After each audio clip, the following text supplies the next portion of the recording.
बच्चों, आज हम वर्ण विचार के अंतर्गत उच्चारण अवयवों द्वारा किए जाने वाले अवरोधन की प्रकृति के आधार पर जानेंगे कि व्यंजनों के उच्चारण में क्या क्या अवरोध आते हैं। इन्हें तीन भागों में इन्हें बांटा गया है: स्पर्श व्यंजन, ऊष्म व्यंजन, अंतस्थ व्यंजन। स्पर्श व्यंजन जिन व्यंजनों के उच्चारण में मुख के अंग एक दूसरे का स्पर्श करके वायु का मार्ग अवरुद्ध करते हैं, उन व्यंजनों को स्पर्श व्यंजन कहते हैं। मतलब कि जो आपके मुंह का भाग है, जब हम व्यंजन का उच्चारण करते हैं, व्यंजनों का उच्चारण करते हैं, तो मुख के अंग एक दूसरे को इस तरीके से स्पर्श करते हैं कि जो हमारी श्वास उस उच्चारण में लगने वाला जो वायु है उसमें रुकावट पैदा होती है। उन व्यंजनों को स्पर्श व्यंजन कहते हैं। स्पर्श व्यंजन जैसे छूने से ना, स्पर्श का मतलब होता है किसी को छूना, तो वही है कि मुख के अंग एक दूसरे को इस तरीके से स्पर्श करते हैं कि जो उच्चारण में लगने वाली वायु है उसमें रुकावट पैदा होती है। जैसे क, ख, ग, घ, अंगा। सारे आपके व्यंजन जो वर्ग में दिए हैं, कवर्ग, चवर्ग, टवर्ग, तवर्ग, पवर्ग, ये जितने भी व्यंजन दिए हैं सब इसके अंतर्गत आते हैं, स्पर्श व्यंजन के अंतर्गत आते हैं।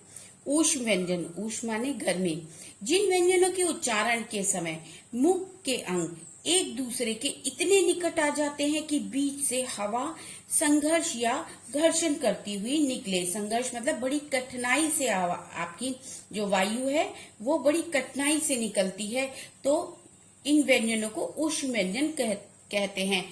जो वो कठिनाई से निकलती है तो इस कारण जो है हमारी जो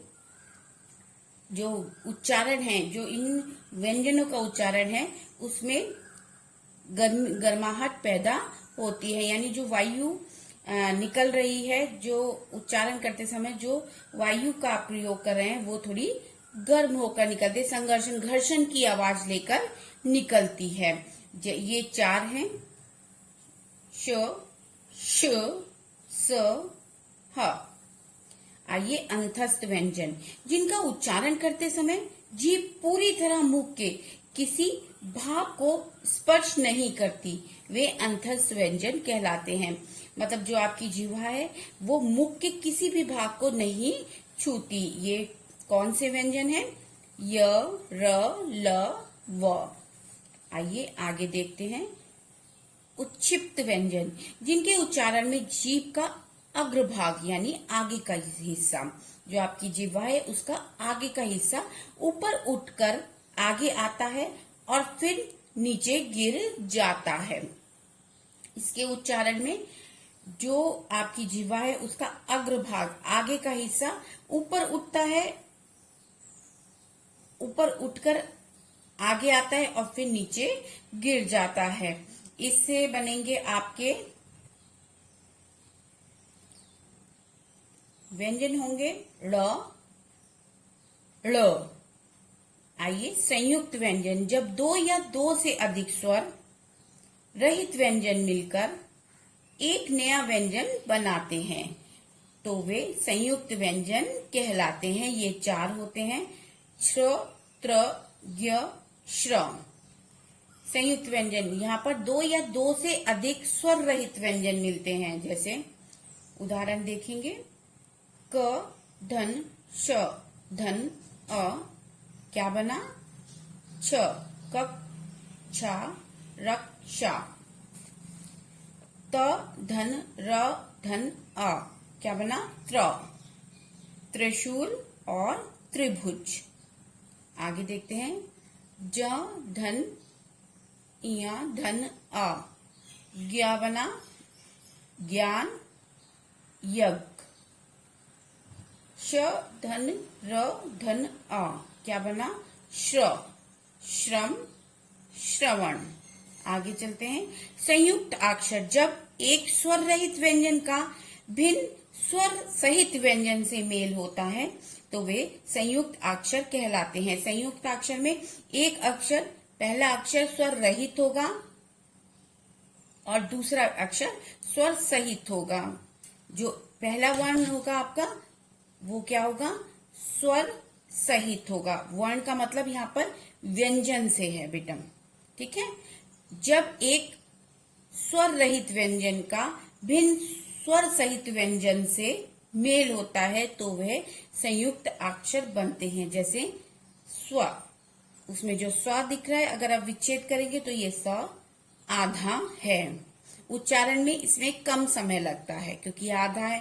स्व, त्व, इस तरीके के आपके जो शब्द प्रयोग होते हैं। जैसे स्वाधीनता, स्वाधीनता। आगे देखते हैं द्वित्व व्यंजन, एक ही वर्ण के एक साथ दो बार आए, एक ही वर्ण एक साथ दो बार प्रयुक्त हो।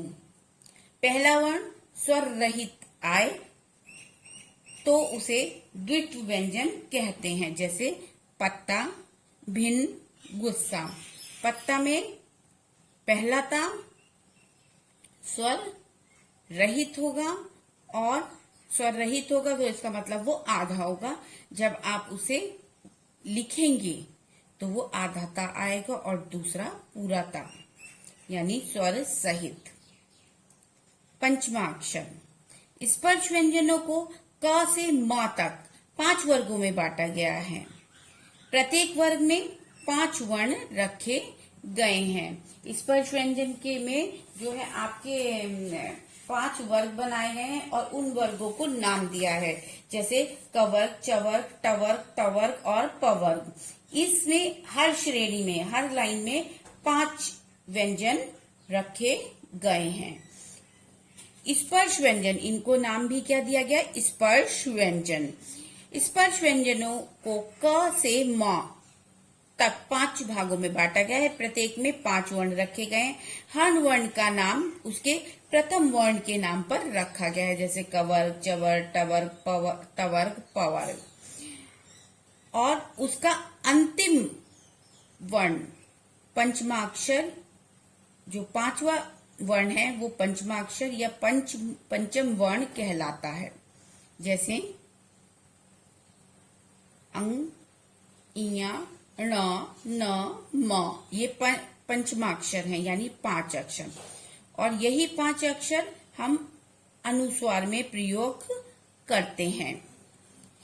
जैसे उदाहरण देखते हैं, उदाहरण से हम समझते हैं कंघा।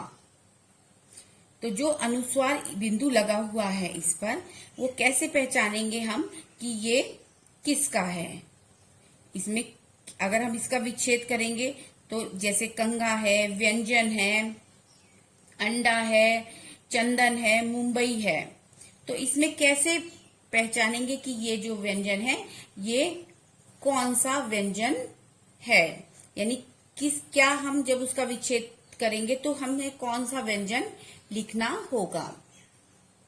इसमें देखिए जैसे कंघा, हमने पहला उदाहरण लिया कंघा।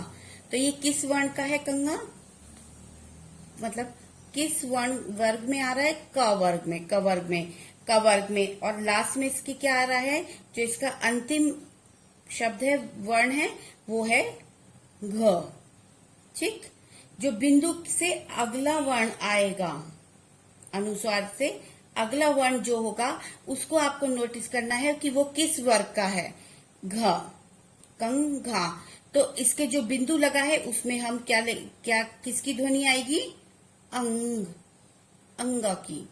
ठीक है, तो ये होगा कंघा, कंघा। ऐसे ही लेंगे चंदन। चंदन में किस वर्ग में आ रहा है, साफ पता चल रहा है हमारा चंदन, न, चंदन, द वर्ग किस में आ रहा है हम देखेंगे इसमें। इसके लिए आपको स्पर्श व्यंजन याद करने पड़ेंगे, यानी वर्णमाला आपको याद करनी पड़ेगी। द का 5वां वर्ण क्या होगा, जिसमें द है, द वर्ग है, त वर्ग का 5वां व्यंजन क्या है, न। तो चंदन, जब विच्छेद करेंगे तो जो अनुस्वार होगा वो न बनकर, आधा न बनकर लिखा जाएगा और ध्वनि उच्चारण करते समय ध्वनि न की आएगी। जैसे मुंबई, अब इसमें देखेंगे ब किस, ब वर्ण किस वर्ण वर्ग में आ रहा है, प वर्ग में आ रहा है ब, ठीक। मुंबई, और इसकी पांचवा व्यंजन क्या है, म, तो क्या बनेगा मुंबई। माँ आप लिखेंगे आधा माँ और उच्चारण में भी म की ध्वनि आएगी। इन हर वर्ग का पांचवा अक्षर पंचमाक्षर कहलाता है। वर्तनी विशेष वर्तमान मानक वर्तनी में पंचम वर्णों के स्थान पर अनुस्वार चिन्ह का प्रयोग किया जाता है। आशा है कि आपको भली भांति समझ में आ गया होगा। धन्यवाद।